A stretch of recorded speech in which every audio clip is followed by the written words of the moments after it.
Pada rekan-rekan media, pertama-tama saya ingin mengucapkan turut berduka cita untuk keluarga besar almarhum Dante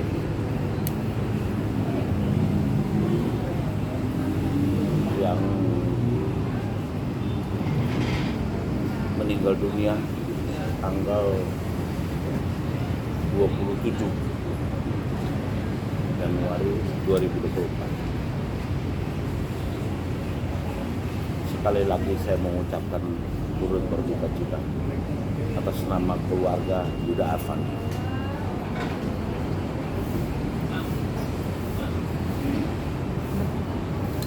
Nanya. Barangkali dari rekan-rekan media ada yang perlu Tanya. ya, silakan. Atau mungkin terkait hasil putusan kemarin dari keluarga, Tuntutan yang dari jaksa kemarin kan Iya. menghukum Yuda seumur hidup. Nah, lalu bagaimana mungkin tanggapan keluarga? Baik, Bapak sebagai apa? Bapaknya sebagai apa? saya sebagai orang tua kandung dari terdakwa Yuda Arfan mewakili keluarga saya. Pada prinsipnya itu sudah menjadi haknya JPU. Saya rasa saya tidak bisa berbuat apa-apa ya tentang persidangan. Hanya saja bagi saya pribadi mengharapkan ya tuntutan itu sesuai fakta di persidangan. Ya, karena saya hampir setiap hari di persidangan. Ya, tidak sama yang dituntut dengan fakta di persidangan itu sangat berbeda. Pertama, soal JPU mengatakan bahwa terdakwa tidak minta maaf, berbelit-belit dalam persidangan. Itu berlebihan. Karena di depan JPU sendiri ketika sidang ya, itu terdakwa sudah meminta maaf. Bukan hanya di persidangan. Sebelum ya perkara ini kepada terdakwa sudah meminta maaf kepada keluarga, dan malah terdakwa meminta kepada keluarga itu untuk dipertemukan dengan orang tua korban. JPU menyatakan bahwa terdakwa tidak meminta maaf, terus berbelit-belit dan melakukan ya perbuatan sadis di tuntutan. Maksudnya sadis itu seperti apa? Harusnya JPU jelaskan dong. Sadisnya itu gimana? Apakah sadis itu terdakwa melakukan mutilasi kah? Apa dipotong-potong kah? Atau harus JPU jelaskan ya mengenai sadis itu loh. Sadis itu apa sih? Seperti apa sadis? Itu kolam renang, tempat umum. Tidak ada alat situ yang mendukung untuk ya perbuatan sadis. Itu nggak ada. Ya, itu tidak ada. Ya sadis itu apa? Tolong JPU jelaskan gitu loh. Nah terus dikatakan lagi bahwa terdakwa mengancam akan membunuh keluarga ya, Dante akan membunuh orang tuanya, akan membunuh. Tetapi ibunya almarhum Dante itulah yang mengantarkan anaknya ke rumah terdakwa dan dititipkan kepada pembantunya loh, tidak ketemu terdakwa loh.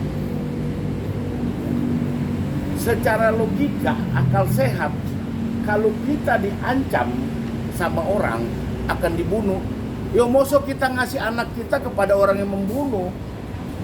Itu loh. Ya. JPU tahu dan itu tidak terbukti di persidangan. JPU tahu persis. Ya.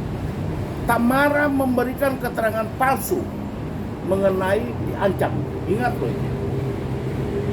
Ya. mantan suaminya Angger Dimas memberikan keterangan palsu tentang diinjak-injak. Ketika rekonstruksi, Angger Dimas di depan media mengatakan saya nggak tega itu anak saya diinjak-injak. Di rekonstruksi nggak ada, dia tahu itu nggak ada diinjak. Di muka persidangan dia katakan lagi diinjak-injak. Tetapi dia itu tidak bisa membuktikan diinjak-injak itu. Nah itu keterangan palsu. Ya, tolong dong ya melalui media, tolong diluruskan kepada masyarakat umum. Masyarakat itu kan nggak tahu yang terjadi sebenarnya itu apa, ya toh, yang begini kan. Tapi mereka masyarakatnya tahu, wah diinjak-injak, wah sadis kalau benar diinjak-injak. Kalau benar-benar diancam ya sadis. Wah orang diancam memberikan anaknya kepada yang diancam. Seandainya ya, ini seandainya kita memakai logika ya, seandainya terdakwa itu punya niat berencana untuk membunuh ya anaknya Tamara, ya dilakukan aja di rumahnya sepi, nggak ada orang. Kenapa? Karena Tamara menitipkan anaknya kepada pembantu anak saya dengan seperangkat tas lengkap berisi pakaian renang. Bukan ke anak saya dititipin lah, kepada pembantunya. Kalau anak saya punya rencana jahat, didorong aja anaknya dari atas jatuh, meninggal.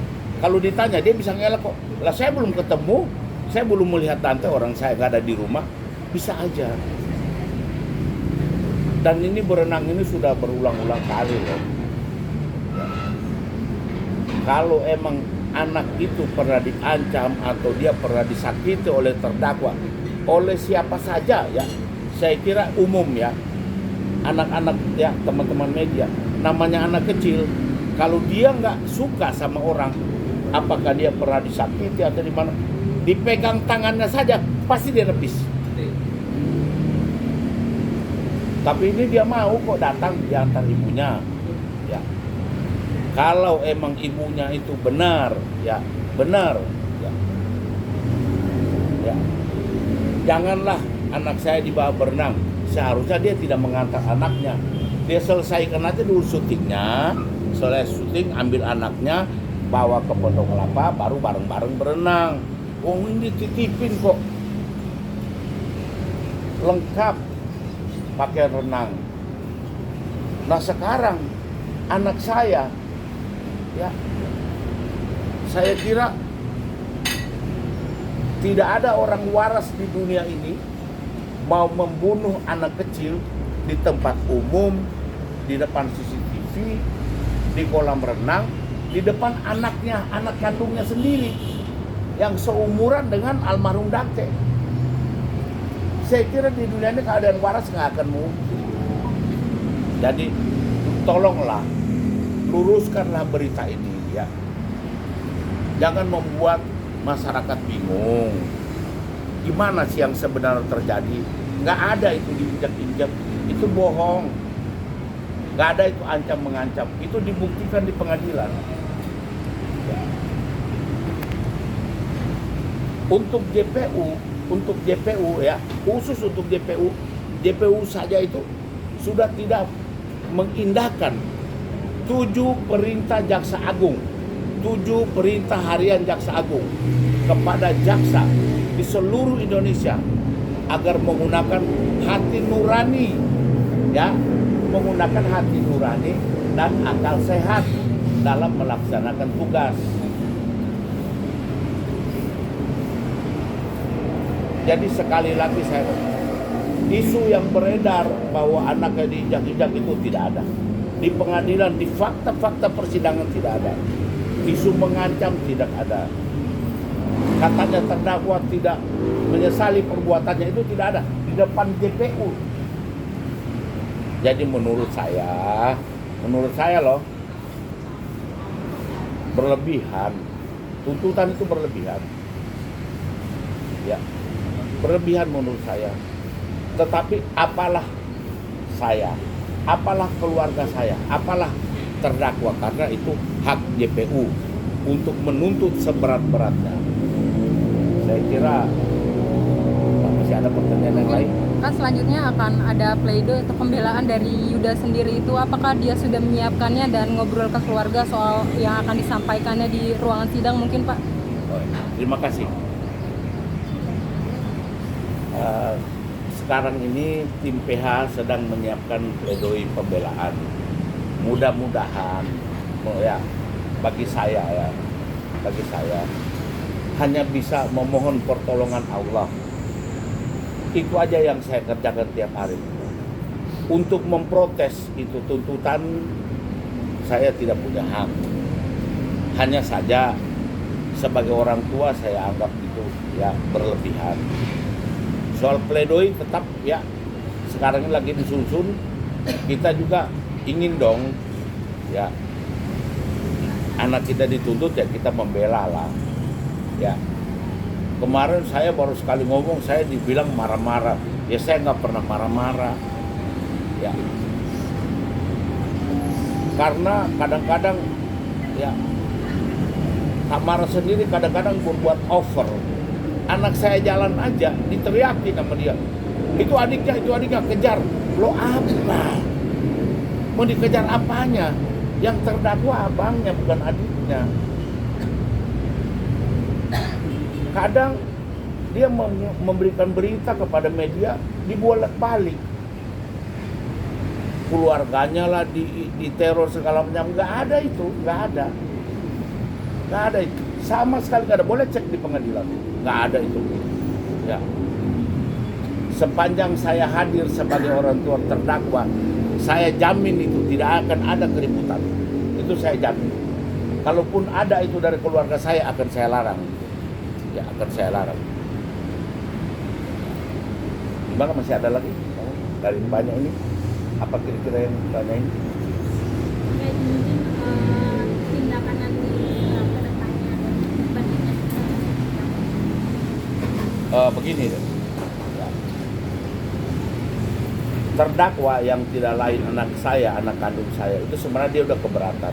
Dia sudah menyampaikan bahwa akan menuntut balik. Ada saksi yang membuat keterangan palsu, Tamarah membuat keterangan palsu, Angger Dimas membuat keterangan. Tapi saya larang, udahlah, karena tidak bermanfaat buat dia, hanya menambah persoalan. Nggak ada, bukan dia tuntut pun dia juga di dalam menderita gitu loh. Tetapi ya saya, keluarga saya dan terdakwa ini orang yang menerima penderitaan, menderita loh. Anak saya menderita atas perbuatan yang dia tidak lakukan, tidak ada niatnya itu.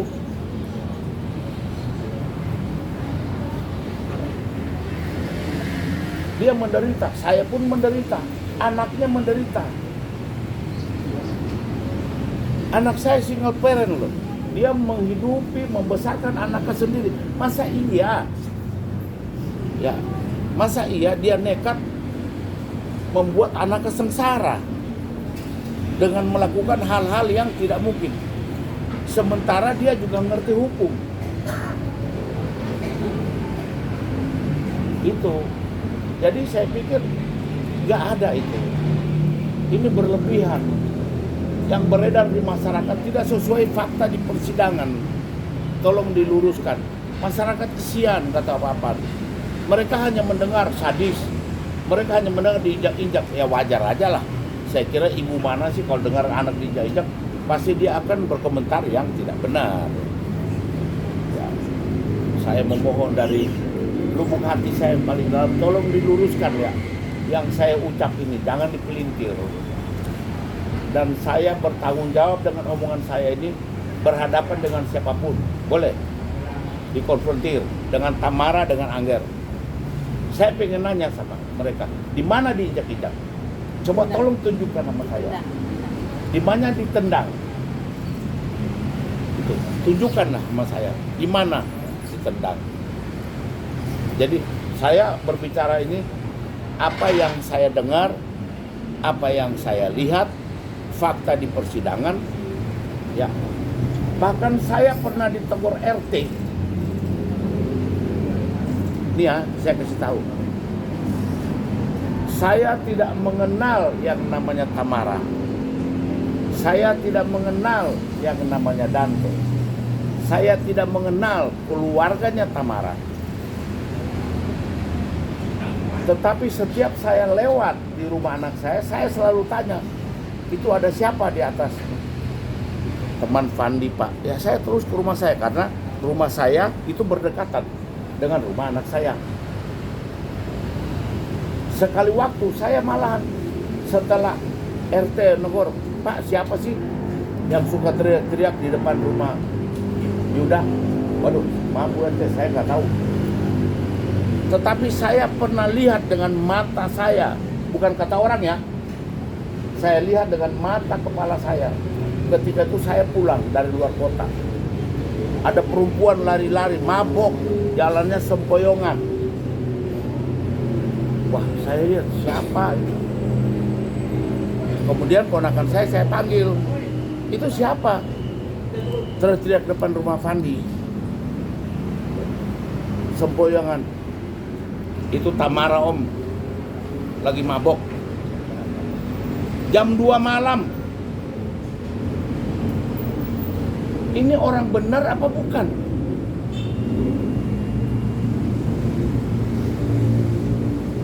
Sekarang semua berita dipelintir. Saya siap berhadapan dengan Tamara. Siap berhadapan dengan Angger. Masalah yang saya omongkan, benar apa enggak? Silakan tanya hati kecilnya Tamara. Tanya hati kecilnya Angger. Apakah yang saya ucapin ini benar nggak dia lakukan atau saya yang berbohong?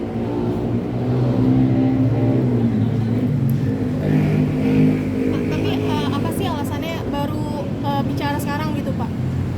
Karena gini loh Mbak, saya dari kemarin saya pikir udah ada gunanya, udah berjalan sidang ini, sudah berjalan dari jaksa apa segala macam. Saya diam aja. Saya perintahkan setiap sidang boleh dicek deh di HP saudara-saudara saya yang hadir di persidangan, semua keluarga saya. Selalu saya kirim. Ingat, awas, diam 1000 bahasa. Kalau ada media minta wawancara nggak usah, lebih baik diam, ya. Biar PH yang berikan keterangan kepada media. Jangan terpancing emosi. Itu selalu setiap sidang. Emang saya pikir ya udahlah, kita ngikutin sidang aja, kita jalanin sampai akhir putusan. Tapi Ya. terkait bukti CCTV itu gimana, Pak? CCTV, kalau kita mau jujur, bukalah selebar-lebarnya, buka CCTV. Kita lihat bareng-bareng apa yang terjadi. Gimana Pak? Yang sebenarnya ya, apa sih yang ada di CCTV? Yang benarnya, semua CCTV ya. Jangan cuma satu, jangan cuma dua, semua di CCTV. Sudah dijelaskan kan sama ahlinya kan? Disebutkan 12 kali dicelupkan. Sebenarnya bukan hanya 12 kali, lebih dari 12 kali. Lebih dari 12 kali. Sampai pokoknya lebih, tapi bukan untuk latihan pembunuhan, bukan. Untuk latihan renang. Ya.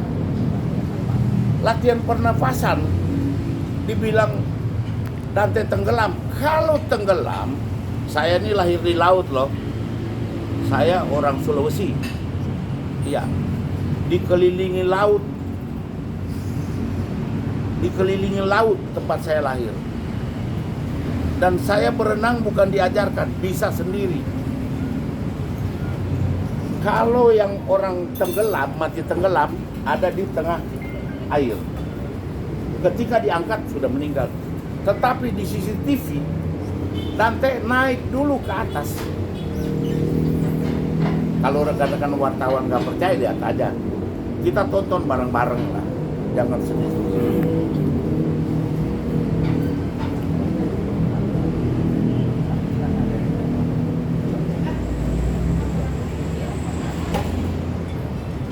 ya berkaitan sama CCTV ya, sama berenang. Ya, ini pengalaman saya yang orang lahir di air. Saya juga semua anak saya ngajarin renangnya. Saya yang ngajarin semua anak saya untuk berenang. Kalau ya yang namanya anak kecil nih, kalau kita tahan, umpamanya latihan pernah kita tahan di air, kalau dia nggak kuat dia akan berontak tangannya. Nah, kalau anak berontak, jangan kata laut atau kolam renang, air itu pasti bergerak karena ada perlawanan, dia nggak kuat. Tapi ini enggak, airnya tenang. Ya enggak langsung dicelupin 12 kali, 1, 2, 3, enggak begitu. Ya, itu ada jeda. Dan mereka sudah saling buat perjanjian. Cuman tidak dinotaris loh perjanjian itu. Dan kalau nggak kuat, kasih kode ya. Itu sudah ada perjanjian dan sudah berulang-ulang sebelum di kolam renang itu. Ya.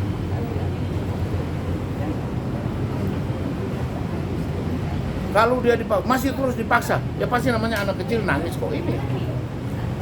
Cucu saya yang ikut dibilang banyak sebagian saksi tidak melihat anak saya.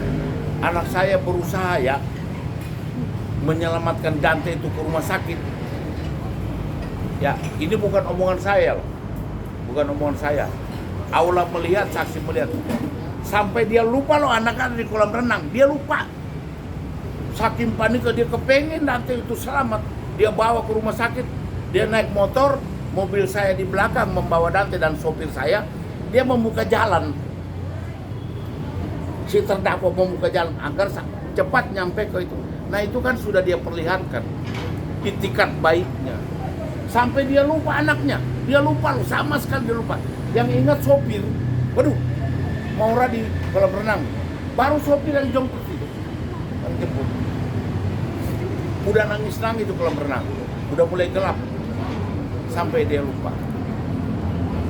Masih ada?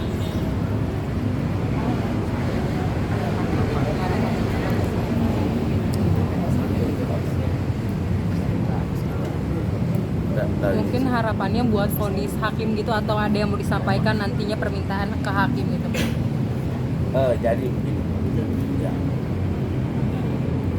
Saya yakin dan percaya ya masih banyak orang di dunia ini yang punya hati nurani seperti teman-teman wartawan ini. Saya kira kalian masih punya hati nurani. Saya hanya berharap itu ya kepada majelis yang ya saya yakin mereka masih punya hati nurani. Akhirnya bagaimana, saya dan keluarga hanya bisa berdoa, tidak akan memprotes ini anu. Tetapi dalam pledoi nanti PH akan dijelaskan semua rinci perinci. Hanya saya memohon ya kepada rekan-rekan, tolong ini disampaikan kepada masyarakat bahwa yang terjadi begini loh, bukan begini gitu loh. Jadi serasa anak saya divonis sebelum putusan. Ya. Kemarin aja saya dibilang gila waktu di pengadilan wawancara. Orang tua Yuda Arfandi marah mendengar putusan. Kalau marah berarti di dalam ruang sidang dong saya marah-marah. Oh saya kagak marah. Buat apaan marah sama wartawan? Ya saya nggak kenal Anda. Masa saya marah-marah? Maksudnya di pengadilan kemarin supaya berhenti ngejar-ngejar keluarga saya, kesian. Kita baru mendengar putusan hukuman mati dikejar mata. Udahlah, makanya saya ambil alih. Saya mulai angkat tangan. Jangan kejar anak saya. Jangan kejar keluarga saya. Ini saya tiba-tiba ada wartawan ngomong, "Bapak siapa?" "Saya orang tuanya." "Bisa wawancara, Pak?" "Bisa." Begitu saya mau ngomong, tunggu Pak. Jadi Pak udah kumpul dulu. Begitu saya ditanya, ya saya ngomong itu. Lebay jaksanya. Baru saya ngomong yang lain supaya nggak nanya. Baru saya pelintir.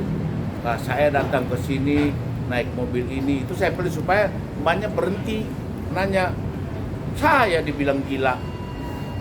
Orang tuanya gila, pantas saja anak pembunuh. Saya diam aja, ya biarin aja lah. Ya, gimana? Tapi sebetulnya kalau bisa menemukan keinginan dari keluarga sendiri, kalau juga hukumannya seperti apa? Keinginan. Ya kalau keinginan mah kagak ada hukuman kalau keinginan, tapi apa iya ya? Apa iya? Kalau keinginan ya nggak ada hukuman, tapi apa iya? Kalaupun keinginan, Alhamdulillah. Menurut Bapak Pak, yang pantas hukuman yang diterima sama Ida di berapa? Kan kalau Kak Bapak bilang kan hukuman mati kan lebay. Nah, kalau misalnya dari keluarga sendiri maunya berapa tahun aja sih Pak? Oh jadi berapa tahunnya? Nggak ada hukumannya lah. Serem kali. Jangan Mungkin gitu lah. impact ini kasus ini ke keluarga Bapak sendiri bagaimana Pak? Nggak ada. Keluarga saya itu bagaimana saya? Keluarga saya, semua keluarga saya termasuk terdakwa Yuda Arpandi. Ya semua loh, ingat loh ini. Semua keluarga saya termasuk tidak sanggup ikat tali sepatunya tanpa izin saya. Apalagi membunuh. Ikat tali sepatunya nggak izin saya, nggak sanggup itu Yuda.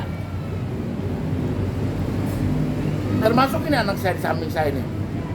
Dia ngelepas kacamata tanpa izin saya, nggak bisa, nggak sanggup. Pak, berarti artinya dari Bapak ini masih nggak percaya bahwa kasus ini adalah secara sengaja atau pembunuhan ya Pak? Berarti Gimana? berarti dari Diri dong, nggak kedengaran. Gimana? berarti dari Bapak ini masih dari pihak keluarga lah, ini tidak percaya bahwa kasus ini adalah murni pembunuhan ya Pak? Bahwa kasus ini adalah ketidaksengajaan atau gimana Pak menurut Bapak? Menurut saya, Iya, kalau menurut saya pribadi ya, iya. ini tidak ada pembunuhan